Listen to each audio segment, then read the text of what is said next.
Hello again, YouTubers, friends, citizens, debt slaves. This is part two of my discussion about the Iowa caucuses. Obviously, the dust has settled now. We know some more details. I feel fairly redeemed. A lot of my observations of what occurred have seemed to be confirmed by things that are coming out now.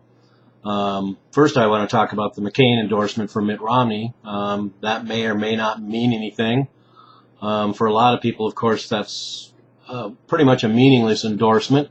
For a lot of the old guard, and I mean the old guard of the GOP, McCain endorsement will probably mean something. So there's that. But what's most interesting, I think, is that you get into the details. It was the highest attended Republican Iowa conference ever, 122,000 ballots cast, and you'd think that turnout, being a record number, was probably due to the Ron Paul interest. I mean, I have to assume that the highest attended Republican Iowa conference ever is full of Ron Paul supporters.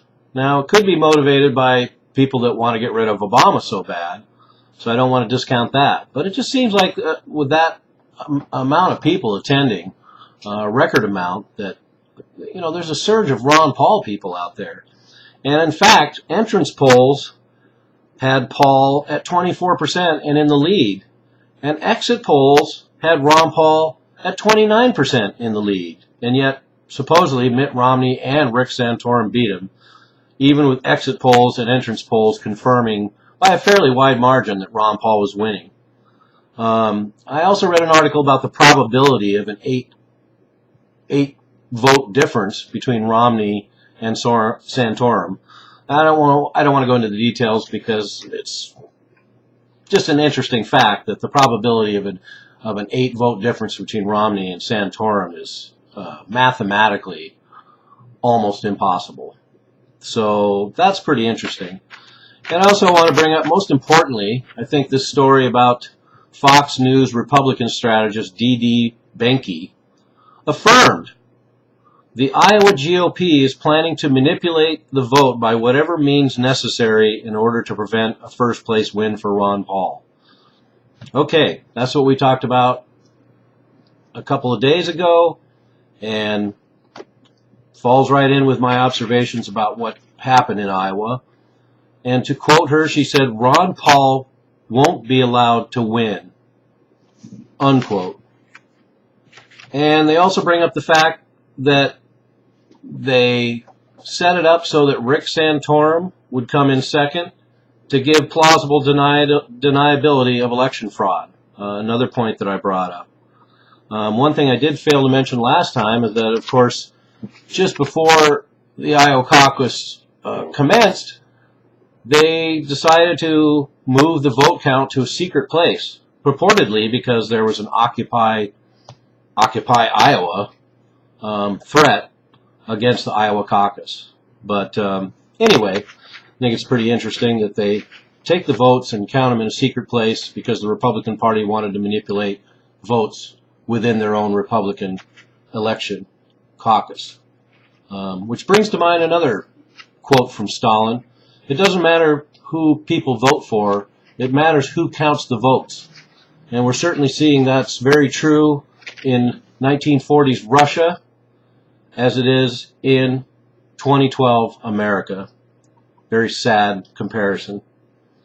And I also think it's pretty funny. I want to bring up some things about Santorum because oddly enough, I'm on his mailing list, and I got his latest campaign literature. And I want to read you a couple things here. First of all, he says that, you got to love this, "I am the only authentic, passionate conservative who can unite the GOP." Now, first of all, of course, we've heard practically that identical statement for every single Republican candidate. Mitt Romney, Michelle Bachmann, Newt Gingrich, Pawlenty, Huntsman. I think pretty much every one of them has said, "I am the only authentic, passionate conservative who can unite the GOP."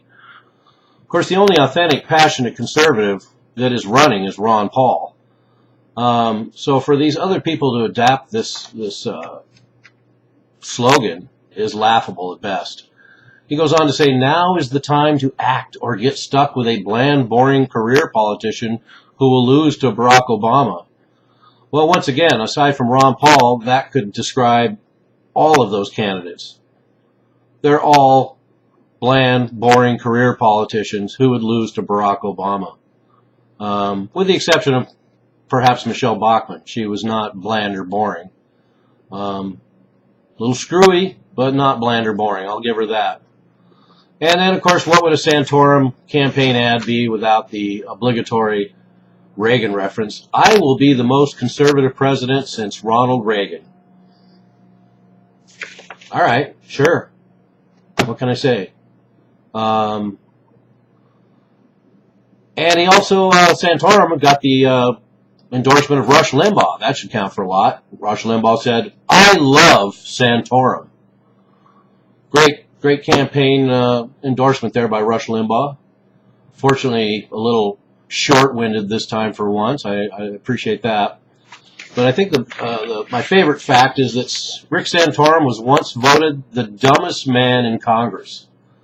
And that's quite an accomplishment because he has a lot of competition in that arena. But out of all the people we have in Congress, Rick Santorum was voted the dumbest man in Congress.